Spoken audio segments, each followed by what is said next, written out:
All right, good morning, good afternoon, good evening, wherever you'll be joining us from. Welcome to today's episode of our Real Estate Nuggets.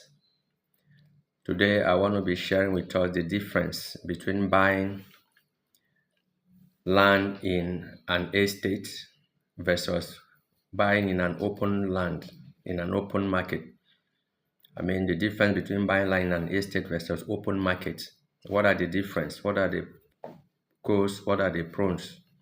What are the advantages and what are the disadvantages? We're going to be diving straight up into that so that you know and get yourself guided before making that decision.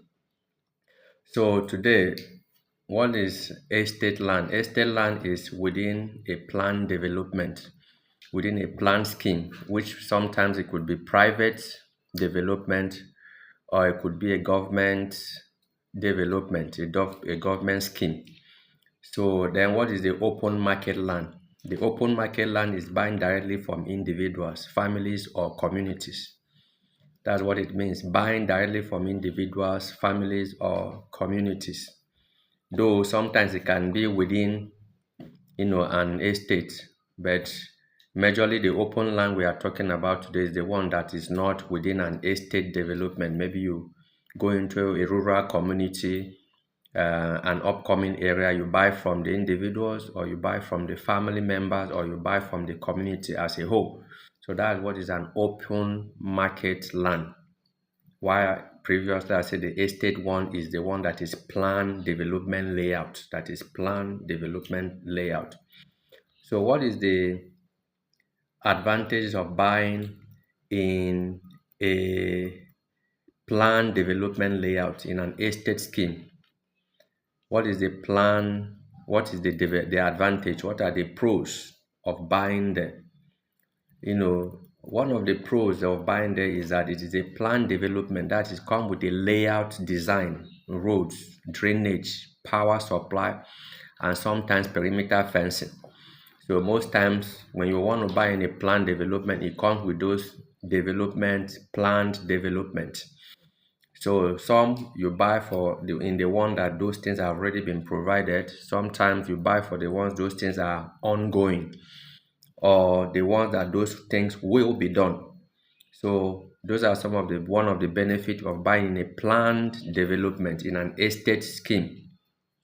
Then the second advantage is that security, gated environment, controlled access, and reduce land dispute, reduce risks of land dispute.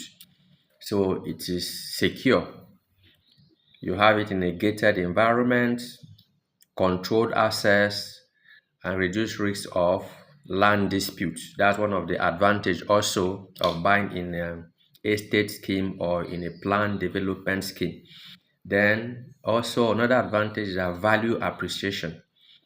Estate lands appreciate faster due to infrastructure and demand. They appreciate faster. If you want where your land, you can invest and where the thing will appreciate faster. So estate development is one of the key place you should be looking at investing. Then documentation. Most time developers usually process major title documents like the CFO or governor's consent, registered survey. So these are all the key major title documents. So the developer or the scheme provider, which could be a government, federal government, or a state government, they do process the document, the major document, as I mentioned, the CFO, the governor's consent, and registered survey. So they have registered title. Then community lifestyle, better neighborhood planning, aesthetics, and shared amenities, parks, water system, recreation. So all those things you see in a planned development.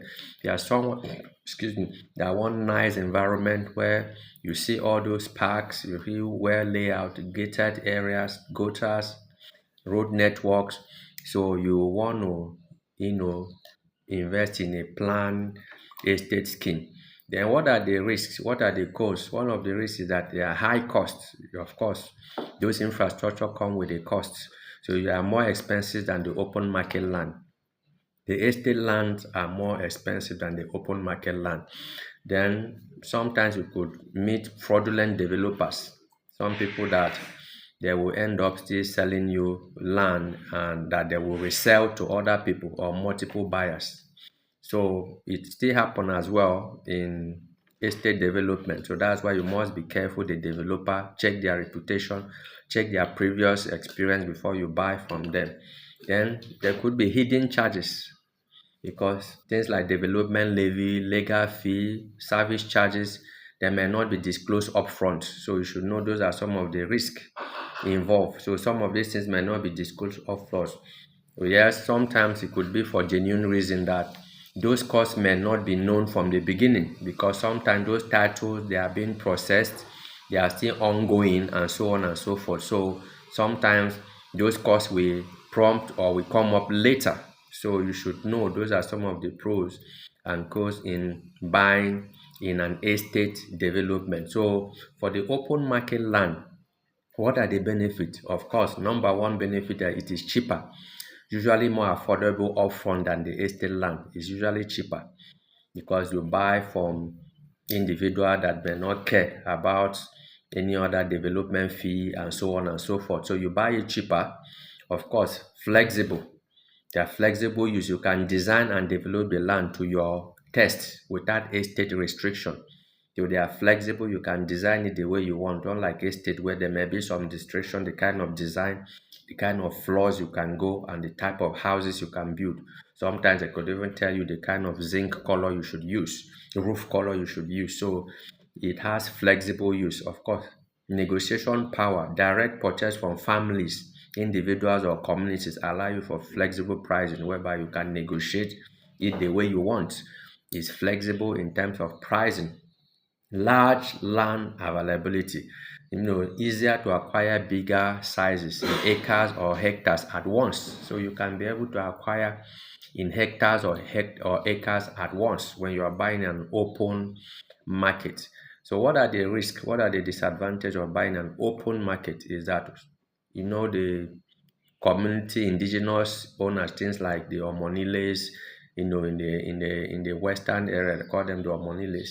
The community, maybe let me say hooligans, touts, and all those people, land grabbers, and so on. So land grabbers or community disputes can lead to double allocation or harassment. So those are some of the disadvantages. So if you're the type that don't want such, man, you might just be good go for estate land because most likely almost all the time you are going to get that. You're going to get community harassment, people coming. Sometimes they have even sold to someone in the past, multiple people in the past. So you're going to have some of those things. So most likely you're going to get that. Then lack of documentation. Many open land have no proper title. Sometimes only traditional documents, family receipts, or they tell you accession in process, allocation in process. So most times they don't lack proper title. They don't lack or you may end up having a fake title. So those are some of the disadvantage. And one again, unplanned environment, no infrastructure, poor road access, flooding issues, and unregulated neighborhood growth. So when you're opening an open mind, especially in communities, in upcoming communities, you find out some of all this in unplanned environments. So those are all some of the disadvantages. Then again, slower value growth, appreciate slower compared to the estate land with infrastructure. So they appreciate slower. If you want to buy in a community or open market land, so they appreciate slower. Again, what are the key takeaway is that if you value security, infrastructure, and peace of mind, an estate land is a safer choice. So if you value those things, security, infrastructure, and peace of mind, then an estate land is a better choice and safer choice for you. And if your goal is land banking, farming, or long-term investment at cheaper cost, then open market land can work for you, but only with a proper due diligence. So if your goal is you want to buy and leave it for maybe 5 years, 10 years and above, or want to use it for farming and so on and so forth, so an open land is better for you. So that is a little nugget we have for you today. So if you want more information how to get either of this land, please send us a DM, contact our number so that we can get you either in an estate scheme, an estate land, or we get you in an open field one. With, of course, do the best of our due diligence we can do to get you that. So stay tuned and keep watching this channel. Please share to your network, your contacts, so let them be aware, let them hear, especially for those in diaspora. Copy the link after watching, share. Please like, comment, and share this video so more people will get to watch it and make that better decision or choice on the kind of property they should buy. So thank you for watching today. I'll come see you again in the next episode. Goodbye and God bless you. Bye bye.